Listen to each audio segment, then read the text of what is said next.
काफी सारे लोगों ने चैनल पे कमेंट किया था कि सर हम अपने कंपनी के अंदर service head, product head, delivery head कैसे लेकर आए। होता क्या है धंधे के अंदर, बिजनेस के अंदर सेल्स एक तरफ होती है, सर्विस और प्रोडक्ट एक तरफ होता है। अब एक चीज देखो, आप दुकान के ऊपर गए, आपको एप्पल का आईफोन लेना है और एक तरफ वीवो ओप्पो का फोन है। एप्पल का आईफोन जो 1.5-2 लाख रुपए का होता है, आज के टाइम में सामने दुकानदार वाला आपको फोर्स नहीं करेगा उसको लेने के लिए, आप खुद जाओगे एप्पल का फोन देखोगे और बाय कर लोगे। जबकि वीवो ओप्पो जो छोटे कैटेगरी के फोन होते हैं उसको सेल्स करने पे बहुत ज्यादा सेल्समैन को पुश करना पड़ता है। पहले वो आपको कैमरा दिखाएगा, चला के दिखाएगा, फिर जाके बंदा 10-15 हज़ार का 20 हज़ार के फोन पे डिसीजन ले पाता है। इन चीज़ों को आप समझे, जितना बढ़िया आपका प्रोडक्ट और सर्विस होगी उतनी जल्दी वो ऑटोमेटिकली बिकेगी।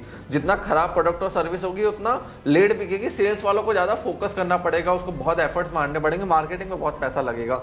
एक बहुत अच्छी कहावत है, great way to kill your organisation और कंपनी, की बैड प्रोडक्ट्स की बहुत अच्छी मार्केटिंग कर दो, बहुत जल्दी आपकी कंपनी की डेथ हो जाएगी। इसलिए प्रोडक्ट और सर्विस बहुत ज़्यादा जरूरी है। बट प्रॉब्लम ये आती है कि फाउंडर्स तो बिजनेस को एक ग्रोथ की तरह सोचते हैं कि हमें बिजनेस को आगे बढ़ाना, हर डिपार्टमेंट जरूरी है। बट जब सर्विस हेड होता है, प्रोडक्ट वाले होते हैं, डिलीवरी वाले होते हैं, वो ओनर माइंडसेट नहीं रखते। उनका ये कि काम आया कर दिया, या हमने चीज बना दी है, बेस्ट ऑफ सेल्स वाले मार्केट के अंदर जाके बेचते रहे। तो वहां पे क्या है, बहुत जरूरी होता है प्रोडक्ट हेड और सर्विस हेड को लाना, उनके KPIs को लगाना, उनके साथ एग्रीमेंट, NDA, NCA करना, जो कि बहुत ज्यादा जरूरी है। अब कब आपको एक service head, product head hire करने की जरूरत है, जब 15 से 20-50 कॉल पर डे आ रही है, आपके पास टाइम नहीं है, अब ग्रोथ की तरफ जाना है, तो आपको कंपनी के अंदर एक सर्विस डिलीवरी पार्टनर, अगर सर्विस बेस्ड कंपनी है, प्रोडक्ट बेस्ड कंपनी है, तो प्रोडक्ट हेड कंपनी के अंदर लाना पड़ेगा। अब इनका काम क्या होता है, इनको अपने फीचर्स इंप्रूव करने प्रोडक्ट के, या फिर जो सर्विस आ रही है सर्विस को इंप्रूव करना है, क्वालिटी को इंप्रूव करना है, टाइम को इंप्रूव करना है, कस्टमर के फीडबैक को लेना है, सुनना है, नए क्लाइंट्स आ पाए, कंपनी और फर्म ग्रोथ कर पाए। ठीक है, अब इनको हायर करते समय बहुत सारे लोग सोचते हैं कैंडिडेट मिलेगा कहाँ से। पहले चीज समझो, MBA कॉलेज से अगर आप सिर्फ सोच रहे हो लेकर आदमी आऊंगा तो काम का नहीं है, आपको इन डेप्थ, इन ग्राउंड जाना पड़ेगा। एग्जाम्पल के तौर पे समझाता हूँ, जैसे आज व्हाट्सएप ने जो CEO हायर करा है, कौन सा MBA कॉलेज से करा, कौन सा IIT IIM से करा, नहीं, कुणाल शाह को CEO लेकर आए व्हाट्सएप में। वो बंदा जिसने किसी कॉलेज से ढंग से पढ़ाई नहीं करी है, ठीक है, फिलॉसफी पढ़ के वो बंदा आया है। अब आप समझो कुणाल शाह को पकड़ा क्यों, क्योंकि ये बंदा वो है जो रोड पर डिलीवरी करता था, डिलीवरी का काम करता था। उनको पता है इस बंदे ने रोड के ऊपर बैठ के ऐसा डिलीवरी बॉय काम करा है, सारी चीजों को एक्सपीरियंस किया है, तो ये बंदा व्हाट्सएप को कैटेगरी में लीड करेगा। प्लस जो व्हाट्सएप अभी तक एक प्लेटफॉर्म है, उसको प्रीमियम, मतलब फ्रीमियम मॉडल जिसको हम कहते हैं, उसमें लेके जाएगा। अभी फ्री में आप चैट करते हो, प्रीमियम फीचर्स बेचना चालू करेगा। पूरी दुनिया में इन्होंने ढूंढा, ऐसा बंदा नहीं मिला भाई जिसने रोड से डिलीवरी से काम चालू किया हो। कुणाल शाह का ऐसा बंदा मिला जिसने डिलीवरी से काम चालू कराओ और फ्री चार्ज और क्रेडिट जैसे प्लेटफॉर्म को ऊपर लेके गया हो। जगरबक को ये चीज समझ में आ गई, आपको भी ये चीज समझनी है। ऊपर का टॉप लेयर का आदमी लाओगे ना, वो कंपनी डुबा देता है। ऐसा आदमी चाहिए भाई, डिलीवरी की जरूरत पड़ी, बाइक उठाया, खुद डिलीवरी करने पहुंच गया। कहीं किसी डिपार्टमेंट में दिक्कत आ रही है, खुद हाथ बटाना चालू कर दिए। समझ गए, ऊपर का लीडर वही बन पाता है जो हर डिपार्टमेंट को देख पाता है, समझ पाता है, धंधे और कंपनी को अपना समझता है। ना कि ऐसा आदमी जिसको सिर्फ ऑर्डर देने, इंस्ट्रक्शंस देने, नेगेटिव फीडबैक निकालने, वो किसी काम का नहीं है। इंटरनली भी आप देख सकते हो कंपनी में कौन ऐसा आदमी जो हर डिपार्टमेंट में घुसता है, दिमाग लगाता है और चीजों को सोल्यूशंस की तरह देखता है कि भैया हमें इस प्रॉब्लम को सोल्यूशन निकालना है। ऐसा नहीं है प्रॉब्लम है, जैसे वो सेल्स डिपार्टमेंट से प्रॉब्लम थी कि सर्विस पे डाल दिया, लीड्स पे डाल दिया, या सर्विस से प्रॉब्लम थी कि सेल्स पे डाल दिया। ये नेगेटिव लोग होते हैं, वेस्ट लोग होते हैं, कचरा लोग होते हैं, कोई इनको हायर नहीं करता। लंबे समय तक ध्यान रखना, आप भी रखोगे आपकी कंपनी डुबा के भाग जाएंगे। तो आपको क्या करना है, सोल्यूशन ओरिएंटेड आदमी देखना है, वही सर्विस का हेड बन पाएगा। फिर सैलरी स्ट्रक्चर कैसा रखना है, बहुत सारे लोग गलती क्या करते हैं, सैलरी फिक्स रख देते हैं। आप एक चीज समझो, अगर उसको मिली महीने के 30-40-50 हज़ार रुपए रहे फिक्स्ड, उसको पता है इतना ही मिलेंगे, नहीं करो अच्छा करो फिक्स जितना ही आएगा, तो वो ज्यादा काम करेगा क्यों, जितना आपने बेसिक KPI बताई उतना करके छोड़ देगा। ज्यादा काम करवाने के लिए पहले उसका एक बेसिक रेट रख दो, उसके ऊपर उसका पर मंथ परफॉर्मेंस बोनस रखो। जैसे सर्विस की आप कंपनी चला रहे हो, डिजिटल मार्केटिंग हो गया, लीड जनरेशन हो गया, मार्केटिंग हो गई, तो लेट सपोज हर महीने 20 लाख का कैश फ्लो आ रहा है और हर महीने वो नेट सर्विस डिलीवरी कर रहा है 10 लाख रुपए की। नेट सर्विस डिलीवरी क्या होती है, इतने रुपीस वर्थ ऑफ क्लाइंट्स की डिलीवरी हो चुकी है, कंपनी की लायबिलिटी 0 हो गई है, तो उसमें से आप माइनस कर देना जितना कैश आया है, माइनस डेड कस्टमर क्लाइंट जिनका फीडबैक नेगेटिव था, से पॉजिटिव फीडबैक जिनकी डिलीवरी हो चुकी है, उसके टोटल अमाउंट का 5% आप उसको इंसेंटिव में दे दो। जैसे लेट सपोज वापस समझा रहा हूँ, 20 लाख का कैश आया, 10 लाख की डिलीवरी हुई, तो 10 लाख माइनस हो गया, अब आपके पास कितने रुपए बचे, 10 लाख नेट रेवेन्यू डिलीवरी में। जो 10 लाख रुपए बचे उसमें से हो सकता है 1 लाख रुपए काम उसने बिगाड़ दिया, तो उसको भी माइनस कर दो। अब बचे नेट 9 लाख रुपए। 9 लाख का 5% उसको दे दो, जो होता है 45,000 रुपीज। आपने उसको बेसिक पे दिए 40,000 रुपए, बाकी 45,000 रुपीज, तो ये उसका इंसेंटिव लगभग आपने अच्छा खासा 70-80 हजार के करीब बना दिया बैठ के। चीजों को समझे आप। नेट रेवेन्यू डिलीवरी पे आप उसको दो, प्लस गूगल का 5 स्टार रिव्यू रेटिंग पे अपने सर्विस हेड प्रोडक्ट हेड को आप 500 to 500 रुपीज के बीच में दो, डिपेंडिंग ऑन पर प्रोडक्ट आपका मार्जिन क्या है। अब आपका पर प्रोडक्ट मार्जिन 3-4 लाख 5 लाख का है, तो 500 for every 5 star Google review आप दे सकते हो। डिपेंड करता है, वापस कह रहा हूँ, आपका जो कस्टमर की कॉस्ट है लाने की, उसकी प्रॉफिट की वो कितनी है, वो डिपेंड करता है। फिर आप उसको क्या करो, दिवाली के ऊपर 2 से 5% के बीच में पैट का दे दो कि प्रॉफिट आफ्टर टैक्स हमें लेट से वो 10 लाख का हुआ, तो उसका 5% 50,000 रुपए का एडिशनल बोनस दिवाली पे। तो बंदा हर बार सोचेगा कंपनी के प्रॉफिट्स को बढ़ाना कैसे, ग्रोथ कैसे करनी है, कंपनी को ऊपर कैसे लेके जाना है। और देखो लॉन्ग टर्म रिटेंशन करना है ना, तो काफी लोग क्या करते हैं, एक रिटेंशन बोनस डालते हैं कि 10 साल बाद हम 10 लाख रुपए का बोनस देंगे। वो मत करो। 10 साल में तुम्हें हमारी नेट सर्विस डिलीवरी को 10 लाख से महीने के 1 करोड़ रुपए लेके जाना है, तो हम तुम्हें 10 लाख का बोनस देंगे 10 साल में। ऐसे 10 साल बैठा रह गया 10 लाख रुपए के लिए, तो काम खराब हो जाएगा। 10 साल आपके बर्बाद कर गया, खुद के भी कर गया, कंपनी के भी कर गया।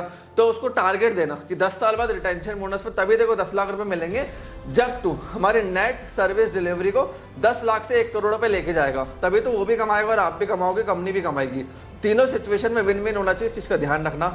ESOPs आप दे सकते हो जब आप SME IPO के लिए प्लान कर रहे हो। If you are not planning for IPO fund raising, ESOPs is a waste piece of paper, remember that. Profit sharing दो, कैश फ्लो में हिस्सेदारी दो। ESOP में झगड़ा होता है क्योंकि वो बोलेगा भैया 3-4 साल बाद कंपनी की वैल्यूएशन 20 करोड़ की, आप बोलोगे 1 करोड़ की है, समझ गए, वहां झगड़े हो जाते हैं। SME IPO में क्या, IPO में क्या, मार्केट तय करता है प्राइस, तो मार्केट में देख ले भाई ये प्राइस चल रहा है, हम क्या करें, समझ गए इस चीज को। तो ESOP में झगड़े होंगे अगर आप IPO का प्लान नहीं कर रहे हो, फंड रेजिंग का प्लान नहीं कर रहे हो, इस चीज का ध्यान रखना। अनअकैडमी में भी ESOP को लेकर बहुत दिक्कतें हुई थी। फिर आप हर वीक में उससे रिव्यू लो कि भैया आज कंपनी की जो टोटल लेट्स सपोज 20 करोड़ का कैश आया, तो पेंडिंग लायबिलिटी कितनी है। एक मैं फर्म को जानता हूँ, कंपनी को जानता हूँ, उसमें यही प्रॉब्लम हुई, उसका सर्विस हेड सैलरी इंसेंटिव सब कुछ ले गया।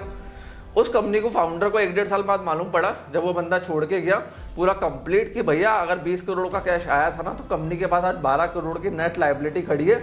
इतने वर्थ की सर्विस डिलीवरी गई ही नहीं है। कंपनी बंद थोड़ा ना कर सकते हो, आपने सैलरी खर्चा, ऑफिस रेंट, एम्प्लॉय, पियोन, सबको दुनिया भर का खर्चा कर दिया। अब बट कंपनी बंद कैसे करोगे, 12 करोड़ तो आपके लायबिलिटी में खड़े में, सर्विस तो डिलीवर करनी पड़ेगी ना बैठ के। तो उससे आप ग्राफ लो, डेटा लो, नेट सर्विस कितनी डिलीवरी पेंडिंग पड़ी हुई है। आपका अगर CEO है, ऑपरेशन हेड है या सर्विस हेड है, ये डेटा होना चाहिए। अगर CEO और ऑपरेशन हेड नहीं है तो सर्विस हेड डेटा देता है, इस चीज का ध्यान रखना, नहीं तो क्या लायबिलिटी आपके ऊपर आ जाओगी। और देखो सेल्स सिर्फ कंपनी में रेवेन्यू ला सकता है, रिपीट कस्टमर सर्विस से आएगा, प्रोडक्ट से आएगा, तो वो A1 होना चाहिए। आपको वर्ल्ड क्लास प्रोडक्ट्स बिल्ड करने पड़ेंगे, उसके लिए अपने सर्विस हेड, प्रोडक्ट हेड, इनको अच्छा इंसेंटिव देना पड़ेगा, performance bonus, annual profit bonus, तब वो बंदा टिकेगा, कंपनी को आगे लेके जाएगा। रूल क्लियर रख दो, अच्छा काम करा है, कस्टमर का फीडबैक अच्छा है, ले 100 रुपए 500 रुपए जो गूगल रिव्यू का 5 स्टार लेकर आ रहा है।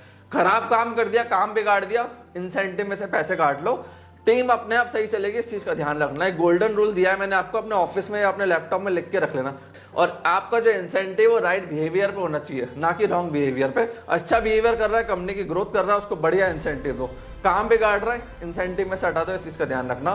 गोल्डन फॉर्मूला दे रहा हूँ, सेल्स टीम को बिल्ड करना है ना अगर आपको अच्छा, या सर्विस टीम को बिल्ड करना है, तो कस्टमर्स, क्लाइंट्स हैप्पी रखना बहुत ज्यादा जरूरी है, समझ गए।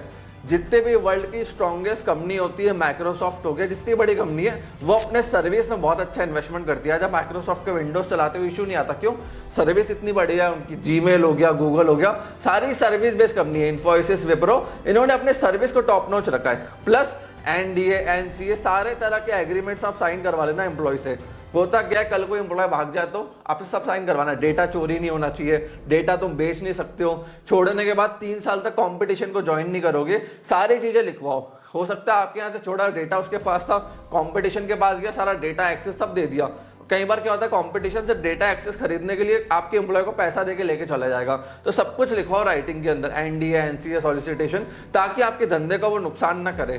प्लस सर्विस साइड जब छोड़ के जाए ना तो कोशिश करना कि लास्ट के 3 मंथ्स के इंसेंटिव उसके होल्ड करना, लास्ट मंथ की थोड़ी सैलरी प्लस इंसेंटिव रोकना, और एक बार पूरे वर्क की ऑडिट करवाना, वर्क को चेक करवाना। उसके कुछ टाइम बाद जब वर्क सारा ऑडिट हो जाए, सब कुछ हो जाए, फिर रिलीज करना। प्लस एक एफिडेविट भी उससे ले लेना कि अगर वो 5 साल रह के गया है, जो उसने काम करा है वो उसके लिए रिस्पॉन्सिबल है।